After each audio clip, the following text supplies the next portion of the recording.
Assalamualaikum warahmatullahi wabarakatuh. Cahaya di tengah gelap. Di sebuah desa kecil bernama Nurul Iman, hiduplah seorang pemuda bernama Ibrahim. Ibrahim dikenal sebagai anak yang soleh, jujur, dan selalu mengutamakan ibadahnya. Setiap pagi, setelah menunaikan salat subuh, ia membantu ayahnya di ladang dan merawat ibunya yang sedang sakit. Desa Nurul Iman dikelilingi oleh hutan yang lebat dan sungai yang deras. Penduduk desa hidup sederhana dengan bercocok tanam dan memelihara ternak. Meski demikian, kebahagiaan selalu terpancar dari wajah mereka karena iman yang kuat dan rasa syukur atas nikmat Allah. Suatu hari, saat Ibrahim sedang bekerja di ladang, datanglah seorang pengembara tua yang tampak lelah dan kelaparan.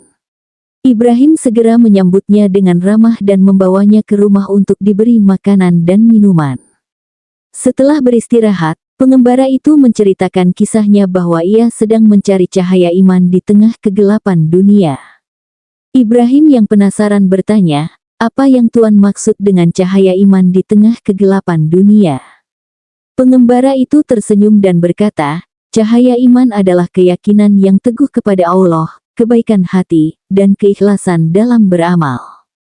Kegelapan dunia adalah segala godaan dan keburukan yang bisa menyesatkan manusia dari jalan yang benar." Ibrahim merenungkan kata-kata pengembara itu. Ia menyadari bahwa dalam hidup ini, iman dan amal soleh adalah penuntun menuju kebahagiaan sejati. Ia pun bertekad untuk selalu menjaga imannya dan berusaha untuk menjadi lebih baik setiap hari. Sejak pertemuan itu, Ibrahim semakin giat dalam beribadah dan membantu sesama. Ia sering mengunjungi tetangga yang membutuhkan, mengajar anak-anak mengaji, dan tidak pernah melewatkan salat berjamaah di masjid. Keikhlasan dan kebaikan hatinya membuatnya disayangi oleh seluruh penduduk desa. Suatu malam, desa Nurul Iman dilanda bencana. Hujan lebat turun tanpa henti, menyebabkan sungai meluap dan banjir besar melanda. Banyak rumah hancur, ladang rusak, dan ternak hanyut terbawa arus. Penduduk desa panik dan ketakutan. Namun, di tengah kekacauan itu, Ibrahim tetap tenang. Ia mengajak penduduk desa untuk berdoa dan memohon pertolongan Allah. Ingatlah, Allah tidak akan meninggalkan hamba-Nya yang beriman dan bertakwa.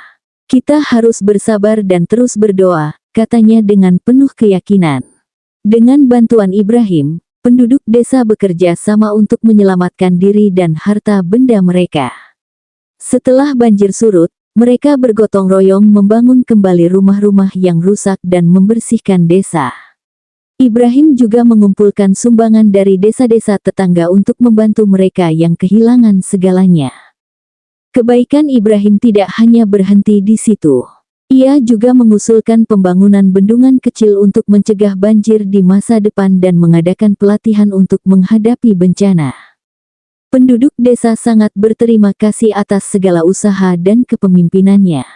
Tahun demi tahun berlalu, desa Nurul Iman semakin makmur dan damai. Penduduk desa tidak pernah melupakan bencana yang pernah menimpa mereka, namun mereka belajar untuk selalu bersyukur dan memperkuat iman. Ibrahim, yang kini menjadi seorang tokoh yang dihormati, terus membimbing mereka dengan hikmah dan kasih sayang. Pada suatu hari Jumat, setelah salat, Ibrahim berdiri di depan jamaah dan berkata, "Saudaraku, mari kita terus menjaga cahaya iman dalam hati kita. Jangan biarkan kegelapan dunia memadamkannya. Tetaplah berbuat baik, ikhlas, dan selalu bersyukur kepada Allah. Insya Allah, kita akan senantiasa dalam lindungannya." Kata-kata Ibrahim menjadi inspirasi bagi semua orang. Desa Nurul Iman menjadi contoh nyata bahwa dengan iman, ketakwaan, dan kebaikan, segala rintangan bisa diatasi dan kebahagiaan sejati bisa diraih. Cahaya iman yang dulu diceritakan oleh pengembara tua kini bersinar terang di hati setiap penduduk desa, menerangi kehidupan mereka dan generasi yang akan datang. Semoga cerita ini bisa menjadi inspirasi dan pengingat akan pentingnya iman dan kebaikan dalam hidup kita. Wassalamualaikum warahmatullahi wabarakatuh.